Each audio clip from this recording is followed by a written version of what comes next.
زندگی نامه دوین جانسون، کشتیگیر، دوبلگر و بازیگر آمریکایی. سلام و وقتتان بخیر. به یکی دیگر از ویدیوهای کانال خودتان خوش آمدید. در این ویدیو می‌خواهیم که شما را به زندگی نامه دوین جانسون که همه ما او را به نام راک میشناسیم آشنا سازیم. با من الیاس فیروزی از کانال تا 5 دری همراه باشید.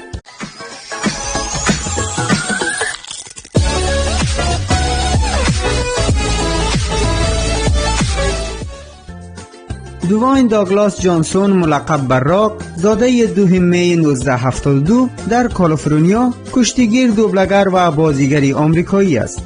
او در دانشگاه میامی در فلوریدا فوتبال آمریکایی بازی کرد و در یک دوره مسابقات ملی برنده شد.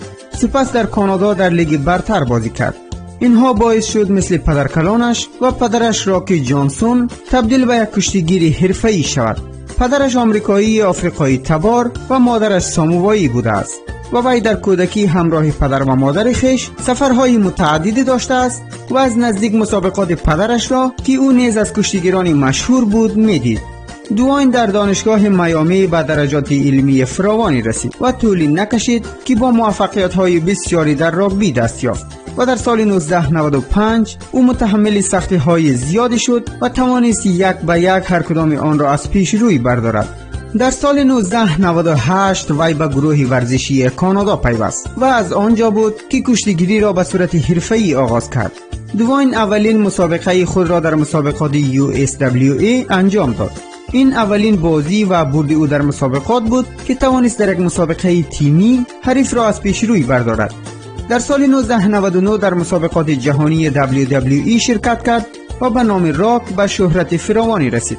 سرانجام دوین به رهبری قهرمانان مسابقات نیشن رسید و از آنجا بود که مردم او را با نام صخره یا راک شناختند.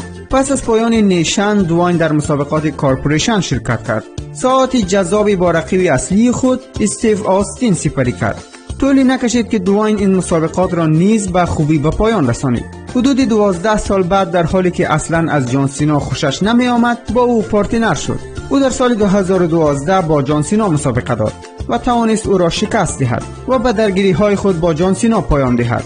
اما او در سال 2013 بار دیگر با جان سینا مسابقه داد و این بار جان سینا او را شکست داد و کمربند WWE چمپیون را از او گرفت. در سال 2001 راک با دنی گارسیا ازدواج کرد و صاحب یک دختر به نام سیمون الکساندر شد.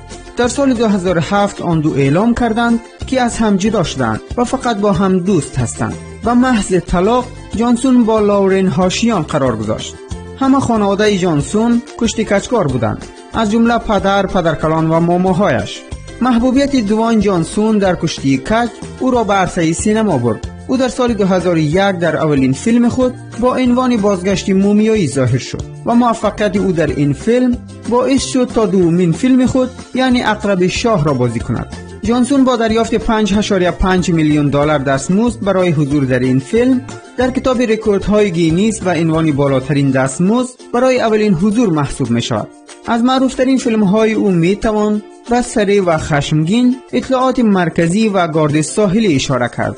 گفتنی است جانسون با دریافت 5.64 میلیون دلار دستمزد در سال 2016 از سوی مجله فوربس قیمت‌ترین بازیگر جهان شناخته شد. او در اکانت اینستاگرام خود بیش از 130 میلیون فالوور دارد. در سال 2013 مجله فوربس جانسون را در رتبه 25مین قدرتمندترین افراد مشهور ذکر کرد. در سال 2016 تایم 100 او را با نفوذترین فرد جهان نامید.